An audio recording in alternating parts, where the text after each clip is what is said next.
Hello बच्चों, देव coaching के इस लेटेस्ट लाइव स्ट्रीम में आपका स्वागत है। जैसा कि आप जानते हैं कि हम लोग कक्षा 12 की केमिस्ट्री विषय के अंतर्गत हैलो एल्केन और हैलो एरिन नाम का चैप्टर स्टार्ट किए हुए हैं, जिसको हम सिस्टमेटिक क्रम से आगे बढ़ते हुए पढ़ रहे हैं। हम पिछले वीडियो में हैलो एल्केन की रासायनिक अभिक्रियाओं के बारे में बता रहे थे। बच्चों, अभी तक हम लोग 5 रासायनिक अभिक्रियाएं पढ़ चुके हैं। एक बार आपकी जानकारी के लिए मैं पुनः रिवाइज कर दूं। पहली अभिक्रिया हम लोग पढ़े थे SN1 और SN2। उसके बाद से हम लोग वोल्टेज अभिक्रिया, फ्रैंकलिन अभिक्रिया पढ़े। उसके बाद से ग्रिग्नार्ड अभिकर्मक का निर्माण, और लास्ट में हम लोग पढ़े थे एक महत्वपूर्ण अभिक्रिया, आपको याद होना चाहिए, विलियमसन ईथर संश्लेषण, जिससे हम लोग ईथर बनाना सीखे थे। बच्चों, अंतिम 2 अभिक्रियाएं और हैं हैलो एल्केन की, तब जाके हैलो एल्केन की रासायनिक अभिक्रियाएं संपन्न हो जाएंगी, समाप्त हो जाएंगी। आइए इसको बेहतरीन तरीके से समझते हैं। आज की जो छठे नंबर की जो रासायनिक अभिक्रिया है उसका नाम है सोडियम एल्केनाइड से अभिक्रिया। बच्चों, हम अभिक्रिया रासायनिक पढ़ रहे हैं किसका? हैलो एल्केन की। तो हैलो एल्केन से ही किसकी अभिक्रिया कराएंगे? सोडियम एल्केनाइड से अभिक्रिया। सबसे महत्वपूर्ण बात बच्चों आपके लिए कि जिससे आप रिएक्शन कराते हो, जैसे अभी मैंने बोला सोडियम एल्केनाइड से रिएक्शन कराना है, तो आपके मन में ये आना चाहिए कि सोडियम एल्केनाइड का और सूत्र होता क्या, फार्मूला क्या है। क्योंकि जब तक आपको अभिकर्मक का सूत्र याद नहीं रहेगा तब तक आप रिएक्शन कैसे कराएंगे। तो बच्चों, कैसे याद होता है अभिकर्मक का? रटा नहीं जाता है, बार बार लिखा जाता है। जितना आप ज़्यादा लिखेंगे अपनी कॉपी पर उतना ज़्यादा वो याद होगा। Single bond, double bond, triple bond कहाँ कैसे लगाते हैं, ये सब आपको आ जाएगा धीरे धीरे। आइए हम सोडियम एल्केनाइड लिखते हैं। बच्चों, ये सूत्र देखिए, CH3 single bond C triple bond CNA, यही है बच्चों सोडियम एल्केनाइड का सूत्र। सोडियम एल्केनाइड देख सकते हैं, यहाँ पे आई लिख रहा हूँ ना, ट्रिपल बांड में YNE लगता है। इसका नाम है सोडियम एल्केनाइड। सोडियम एल्केनाइड, ठीक है बच्चों। अब इसकी अभिक्रिया करानी है हैलो एल्केन से। आपको पता है बच्चों, हैलो एल्केन में एक हाइड्रोजन लेते हैं और एक एल्क लेते हैं कार्बन, तो ये हमारा हो गया हैलो एल्केन। अब आप साफ साफ देख सकते हैं कि अगर देखा जाए बच्चों, तो Cl पे माइनस होता है और Na पे क्या होता है? प्लस। तो Na जो है वो Cl को बाहर लेके चला जाएगा। Na जो है Cl को कहाँ लेके चला जाएगा?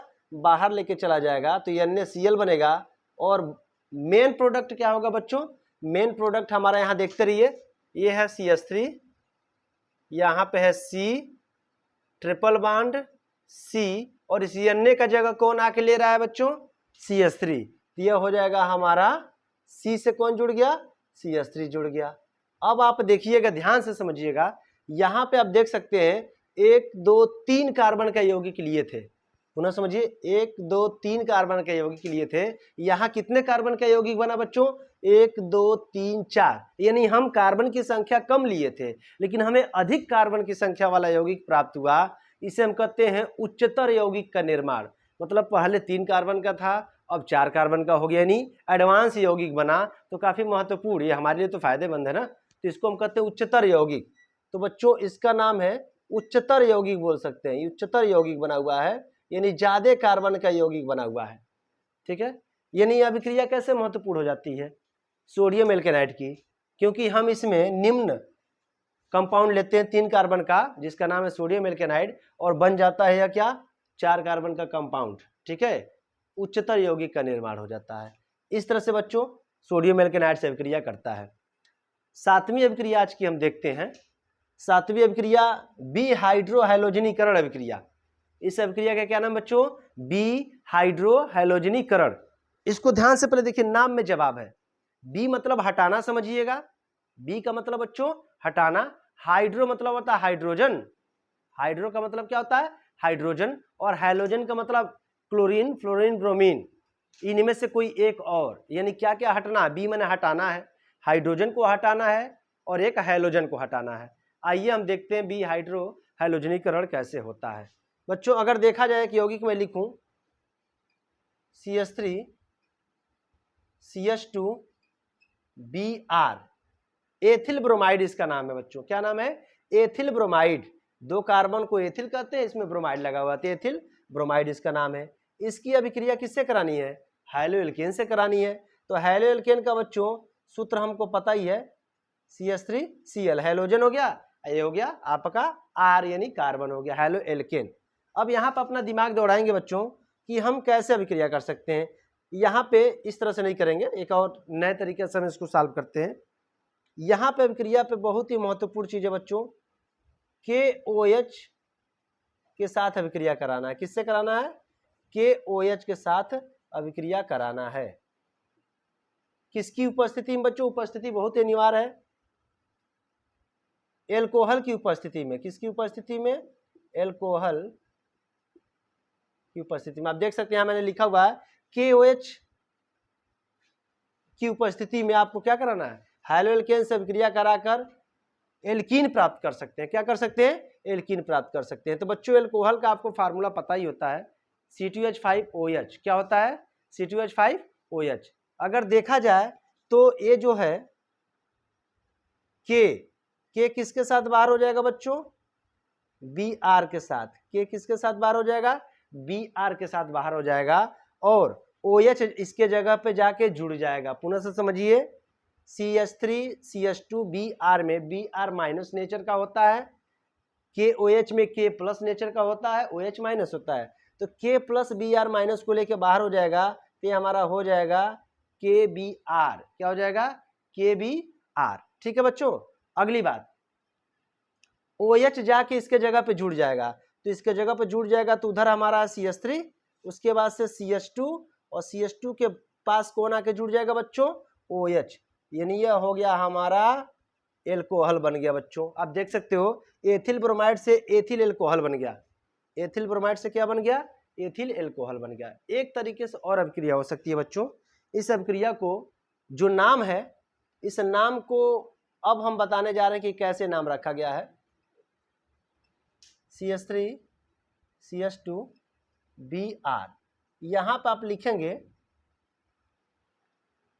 KOH की उपस्थिति रहेगा। KOH की उपस्थिति में जब आप इसकी अभिक्रिया कराएंगे तो थोड़ा सा इसको मैं अलग करता हूं बच्चों। CH3 को आप इस फॉर्म में लिख सकते हो CH2, और एक ही H को मैं नीचे कर दे रहा हूं। पुनः समझिए, CH3 को इस रूप में लिखा जा सकता है CH2, एक H को नीचे। बच्चों यहाँ देखिए B हाइड्रो, B मैंने हटाना, हाइड्रो मैंने हाइड्रोजन, हैलोजन मैंने हैलोजन। तो यहाँ का हाइड्रोजन और यहाँ का हैलोजन मैं हटा देता हूँ। यहाँ का हाइड्रोजन और यहाँ का हैलोजन मैं क्या कर देता हूँ? हटा देता हूँ। अब जो बचा उसको नोट करिए। यहाँ क्या बचा हुआ है आपका? CH2। यहाँ क्या बचा हुआ है? CH2। ठीक है, यहाँ से आप देख सकते हैं CH2 से एक बॉन्ड फ्री हो गया, इस C से भी एक बॉन्ड क्या हो गया? फ्री हो गया। और आपको पता है बच्चों कार्बन की वैलेंसी कितनी होती है? 4 होती है। अभी गिनते हैं कितना है। कार्बन 2 हाइड्रोजन से जुड़ा है, 2 हो गया, एक इधर जुड़ा है 3, और एक नहीं पूरा है बच्चों, एक खाली है, यानी एक की कमी है। इस कार्बन की वैलेंसी देखिए, एक इधर 2 हाइड्रोजन से 3, और ये चौथा वाला खाली है। इसका भी चौथे नंबर का बॉन्ड खाली है, इसका भी चौथे नंबर का बॉन्ड खाली है। ये आपस में बातचीत करके, यानी आपस में इलेक्ट्रॉनों की साझेदारी करके एक नया बंध बनाते हैं। यानी यह इधर का और यह यहाँ का आपस में साझेदारी करके बच्चों पहले से एक था, एक और बॉन्ड बना लेता है अपने में। यानी हो गया हमारा क्या? एल्कीन का निर्माण। किसका निर्माण? एल्कीन का। देख सकते हैं बच्चों, एल्कीन यानी B हाइड्रो, हाइड्रो निकल गया, हैलोजन निकल गया, और इनके निकलने से एल्कीन का निर्माण हो गया। इसी अभिक्रिया को क्या कहते हैं? B हाइड्रो हैलोजनीकरण। तो बच्चों इस प्रकार से हम ये भी कह सकते हैं कि हैलोएल्केन से हम लोग एल्कीन भी बना सकते हैं। क्या बना सकते हैं? एल्कीन बना सकते हैं। रासायनिक अभिक्रियाओं को समझना बहुत आसान है। रह गई बात कि हम उसको कितना रिवाइज करते हैं। जैसा कि मैंने पिछले वीडियो में आपको बताया था कि रसायन विज्ञान पढ़ने के लिए बहुत धैर्य की आवश्यकता होती है बच्चों, रटा नहीं जा सकता इसको। उम्मीद है आप पेन कापी लेकर बढ़िया से इसका नोट्स बना रहे होंगे, लिख रहे होंगे। ठीक है बच्चों, ज्ञान अर्जित करना बहुत बड़ी बात नहीं है, ज्ञान का सही उपयोग करना बहुत बड़ी बात होती है। आप मेरा ज्ञान तो ले रहे हैं, लेकिन उस ज्ञान को अगर आप उपयोग में नहीं ला रहे हैं तो उसका मुझे लगता नहीं कि बहुत बड़ा आपको फायदा मिलता है। इसीलिए आप ठीक से पढ़िए, बढ़िया से पढ़िए। अगर कोई समस्या है तो आप कमेंट बॉक्स में अपना कमेंट लिखिए ताकि हम और बेहतरीन तरीके से आपको बता सकें। हाँ बच्चों, ज़्यादा से ज़्यादा बच्चों को पता चल सके, जानकारी मिल सके कि उनके क्लास का वीडियो अपलोड हो रहा है, ठीक है, तो आप उनको शेयर करें और बताएं कि आप देव कोचिंग की इस ऑनलाइन प्लेटफॉर्म से जुड़ें ताकि उनको भी फ़ायदा मिल सके। रसायन विज्ञान से संबंधित जो भी कठिनाइयां हैं, ठीक है, वो इजी वे में आसान तरीके से हमारे कोचिंग के माध्यम से, ऑनलाइन प्लेटफॉर्म के माध्यम से आपको प्रदान किया जाएगा। बहुत बहुत धन्यवाद।